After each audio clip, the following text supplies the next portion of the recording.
Today we'll be talking with the founder of Zoe's Cookies and Other Delights, named Richmond Business of the Year in 2012. Today they employ 22 people, operate an 8,100 square foot facility, and sell over 80,000 cookies, brownies, and fruit bars a week. But it wasn't always this way. Here to share with us what she has learned along the way is Zoe Smith. Hi. Hi, thanks for being here. You're welcome. So early on, you started out, you didn't have a business background, but you started baking cookies. How did you know how to bake? I started learning about bakeries when I was around 4 years old. My mother was a single mom for quite some time, had 3 children to take care of, and she worked in a bakery in Tempe, Arizona called the Vienna Bakery. Before I started nursery school and kindergarten, I was there all day long. And then when I did start school, I'd come there after school. And that's where I spent all my away from home hours, in this old Vienna bakery.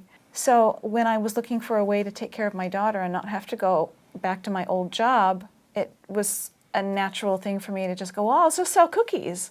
So I started baking products at my house and selling at the Ashby Flea Market in Berkeley. And I didn't know anything about health department regulations. I just knew I needed to make some money. And so I was kicked out of the Berkeley Flea Market because I didn't have a health permit and I didn't know I was supposed to have one. Oh, wow. Yeah, so that was my first learning experience. So I called the health department to get my health permit, and then I found out that I wasn't allowed to bake at home and sell to the public. And so you at that point you said, okay, I've got to change. Yeah, it took me a little while to figure out how to do it. What I ended up doing was I started renting space from other bakeries in the area. The first place I rented was a little tiny cookie shop in Albany called Tough Cookie. And from there I went to Black Muslin Bakery. So Black Muslin Bakery, I stayed there for a couple of years. I went from having 1 part-time employee to when I left I had, I think, 5 part-time employees. So I found a place over on Marina Way South, and right off of Cutting Boulevard. We started off with just 5,300 square feet, took on a little bit extra, the 8,100 now, and this summer we'll be adding another 2,500. So you've always been in the wholesale business. Yes. And what made you decide to go that route rather than have a cookie shop? Well, I think what made me decide to go that route is that's how I started in my house, right? I can't sell cookies out of my house. Right. And so I just continued along that road. I thought about a retail shop for a while. The reason I decided not to go there is the rents are very high.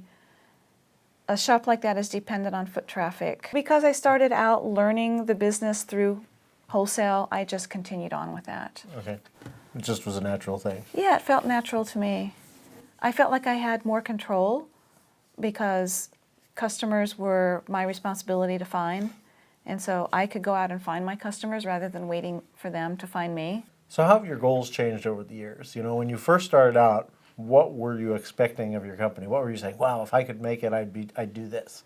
And then... My goal was to retire at the age of 50. Okay. I missed it by many years. I'm not going to tell you how many. Okay. But you started off with the vision of building a big cookie business. Mm-hmm. Here's the thing. I truly believe that had I been better capitalized, and had some sort of business education in addition to my art, I could have hired people who knew more than I did, who could have helped grow the business more quickly. In that case, I may have been retired by now. I see. Okay. Right. But I was always undercapitalized. I couldn't hire those people, and I didn't know how to do it the way those people would have known how to do it. And so that's what has delayed my dream. Right. And so if I could give any specific piece of advice to young entrepreneurs, it is to somehow be well capitalized and hire the right people. You might not make much money. You might have to pay them more than you're making yourself. But eventually that's going to flip around and they'll be well worth what you've paid them. So thanks for being here and telling us a little bit about your story. You're very welcome. It was a pleasure, and I had a great time talking with you. Terrific. And if you're interested in hearing more about Zoe's story, check the link below for the in-depth interview.